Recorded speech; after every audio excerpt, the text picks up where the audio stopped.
I'd like to begin this presentation by acknowledging the traditional custodians of the various lands on which we are gathered, and to pay respect to their elders past, present and emerging, and to their continuing traditions. In early 2021, the Duke and Duchess of Sussex, also known as Prince Harry and Meghan Markle, gave a televised interview with Oprah that set the world gossiping. One of the more salacious revelations was that a member of the British royal family had questioned their union, asking, "But what would the children look like?" Meghan Markle, after all, is the first person of colour to marry into the British royal family, a lineage complicit in the historical and ongoing colonisation of people of colour worldwide. From the outset, Markle's racial identity, as well as her national identity as an American, was a source of tension both within the royal family and with the British press, in part because the main socio-political register for reading her race was colonial in nature.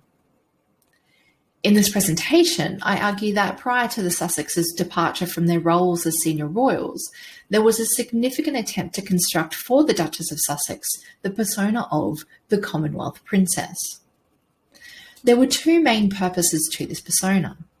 The first was to use both the Duke and the Duchess of Sussex and their popularity to leverage a more modern face to the monarchy in the Commonwealth.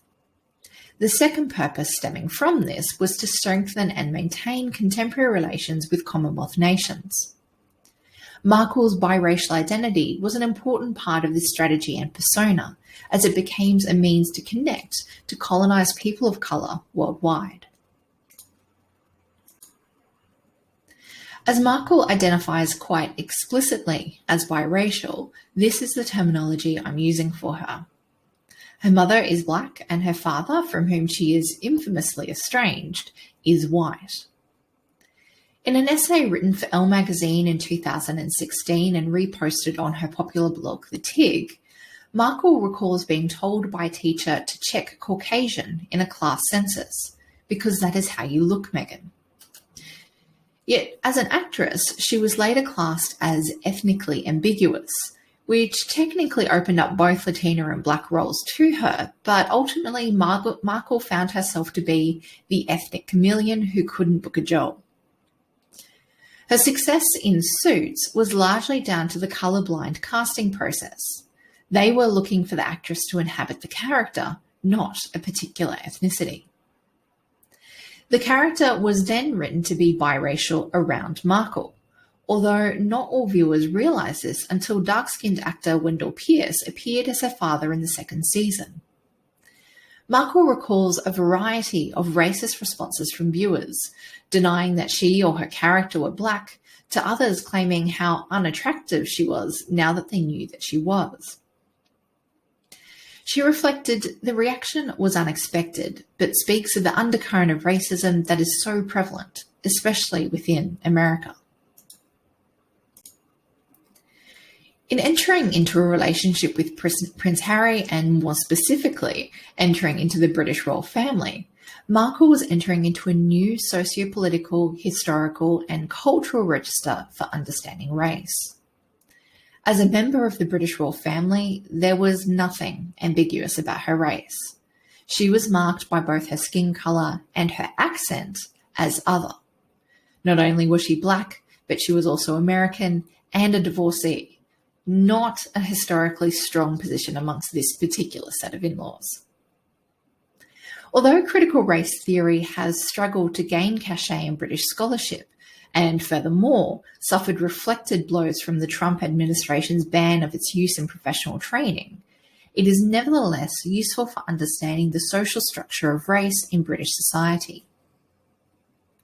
In seeking to find a place for CRT in British society, sociologist Ali Meghi argues that race is a central principle of vision in British social space. They highlight several instances of microaggressions against Black Brits. Black politicians mistaken for cleaners in Parliament. Black celebrities eyed askance in the first-class carriage of a train. Black alumni treated suspiciously when visiting their top-tier universities. All hold something in common. They are perceived to be transgressing elite spaces of British society that have historically been constructed as white. The British royal family is such a space. The media reception of Meghan Markle into the British royal family was so problematic that Prince Harry felt compelled to publicly address the matter within weeks of announcing their engagement.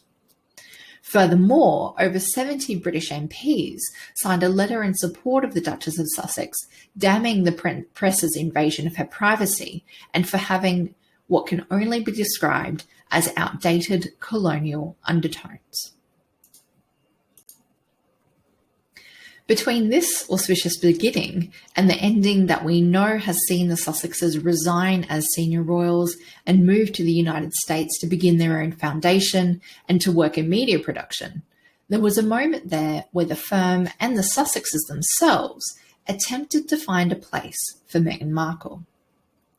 Although her race might have been considered ambiguous by American casting agents, it was an undeniable mark of difference from her in-laws. Therefore, if it could not be hidden, it needed to be made useful. Prior to their eventual departure, the strategy seemed to be to instrumentalise precisely the aspect of Markle that was problematic, her race. In addition to the usefulness of connecting to a racially diverse British public, Markle's race was a potential strategy to maintain and strengthen contemporary relations with Commonwealth nations. In April 2018, 1 month before their wedding, London hosted the Commonwealth Heads of Government meeting, or CHOGM. As a part of its proceedings, it was announced that Prince Harry and Markle would take on the role of Commonwealth Youth Ambassadors. In his inaugural speech in this role, Prince Harry emphasised an image of a youthful, environmentally conscious, connected and, importantly, diverse Commonwealth, and deliberately mentions Meghan's excitement to be joining him in this role. Markle's potential and her willingness to take on this function is indicated also by her wedding veil, which was embroidered with the flowers of the Commonwealth. This detail apparently pleased both Prince Harry and his family. In a 2018 HBO documentary, interestingly titled Queen of the World, Markle stated, "We understand how important this is for us and the role that we play, and we're going to continue to do within the Commonwealth countries."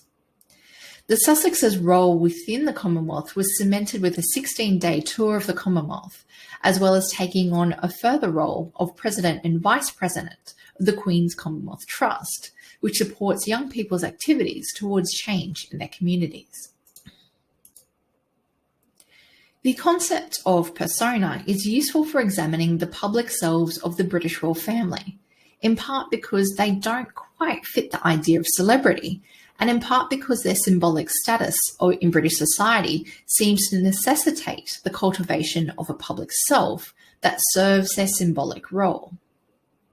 This may differ for each member of the senior royal ranks, particularly if we consider their assignment of duties as both aligning and reinforcing their designated persona.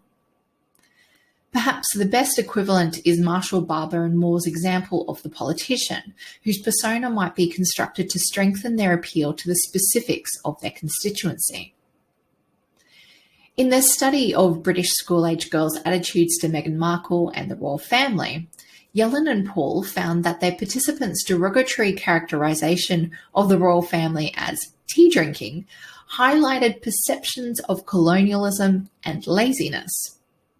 Markle, by contrast, was perceived by this group to be hardworking and her public actions as altruistic.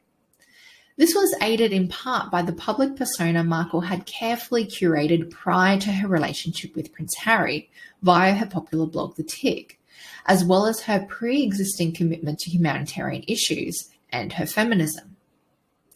Markle had already self-positioned herself as progressive and modern.